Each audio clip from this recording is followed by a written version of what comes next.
Hi guys, welcome back to my YouTube channel.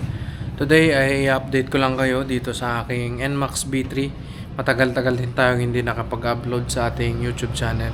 Today, isi-share ko sa inyo itong pinalit kong gulong, which is Beast Tire. Matagal ko nang pinalit to nung naplat kami, galing kami sa Daang Kalikasan. So, share ko lang sa inyo yung experience ko dito sa bagong gulong na to. So ito yung motor natin guys, si Banhad. So ano pa lang siya, magwa 1 year siya this coming July, kasi last year ko siya nabili, July 2025. So this coming July, mag-iisang taon pa lang siya. So yung kanyang odo na July, 8 months pa lang pala siya sa akin tong motor na to. So hindi pa rin natin natatanggal tong screen protection niya dito. Yan, ang odo niya is 6,562. Yan pa lang ang tinatakbo niya within 8 months na gamit natin tong motor na to. So far ay very good pa din yung kanyang performance, no. So ito yung gulong natin guys. Yan ay Beast Tire. Medyo madumi na naman ang motor natin. Pero nag-washing na tayo nung nakaraan. Sa ilang araw ganyan na naman kasi malikabok sa amin dito sa probinsya. So yung binili natin na gulong na to is same same size. Pero tong Beast Tire, mas malaki yung size ng Beast Tire eh. Ang size ng gulong natin nasa 130/70. Yan. 130/70 yung size ng gulong natin. Di pa naman ganong pudpud yun yung stock niya na gulong. Pero dahil nakabili naman na tayo ng Beast Tire, pinalitan na natin sa likuran niya. So pag nagpalit kayo, mapapansin nyo na mas bulky ng kaunti itong Beast Tire kaysa dun sa stock niya, itong Beast Tire. Tsaka matigas tong Beast Tire. Tigas tong gulong ng Beast Tire. Tsaka makapit sa pagtag-ulan, yan, makapit. Tsaka maging sa mga cornering, talagang may kapit talaga siya. Parang nakaalalay siya. Pero doon sa may guys, sa may bandang harapan, ito, stock pa din. Pero meron na tayong stock tire doon.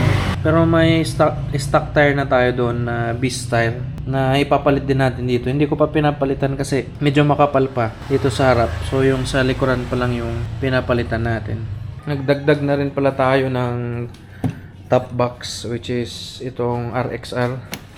Itong RXR ang natin. Itong na to, top box na to guys. Galing to sa RS ko. Yung motor ko na RS125 na FI. Nilipat ko lang siya dito. Tapos yung gamit natin na bracket is yung SEC pa din.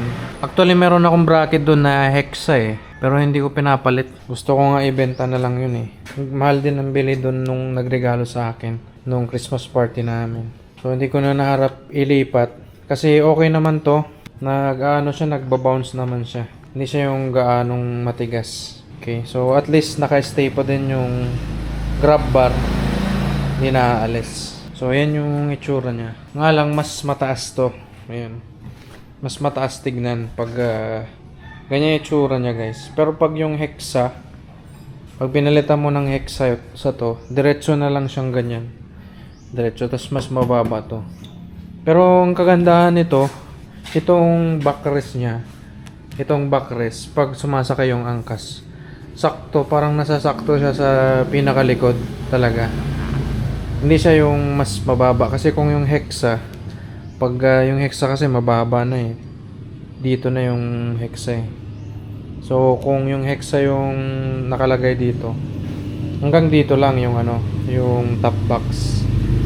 So mas mababa siya. Kung to mas mataas, yung angkas is mas maganda yung niya, yung fit sa may bandang likod. Stock pa rin naman tong motor natin, wala pa tayong binabago. So gusto muna natin na gamitin lahat yung mga stock niya na parts. Yung gulong lang talaga kasi hindi na natin magpalit. na butasan, malaki yung butas. So, pinilitan na rin natin. Tsaka medyo may kadulasan din yung stock tire pag umuulan. So, nagpalit na tayo. Tapos, dito sa mga ano niya, iba pang mga parts, hindi pa tayo nagpapalit.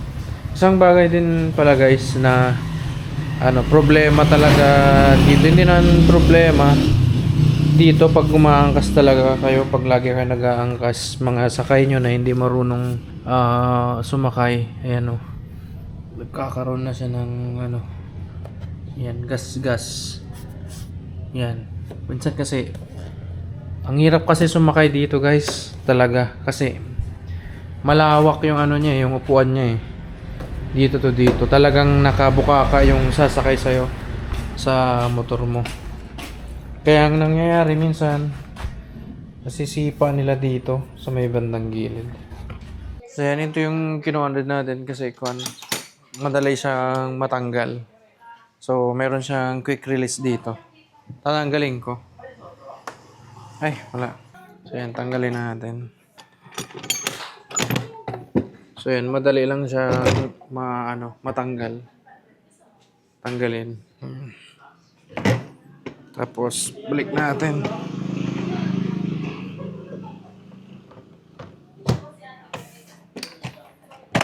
Yan.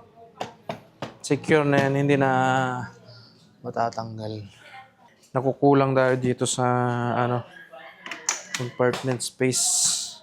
Ito kasi medyo maliit to para sa akin. Itong niya. Kasi may dala-dala rin akong mga gamit, laptop.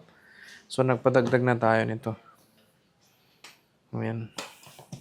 So, yun guys. Yun yung ating quick update sa ating NMAX B3.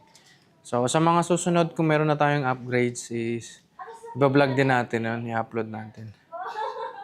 So, lalagay ko din sa description yung gulong kung saan ko nabili. May kasama na siyang tire sealant. Bawat gulong may kasamang tagi-isang tire sealant.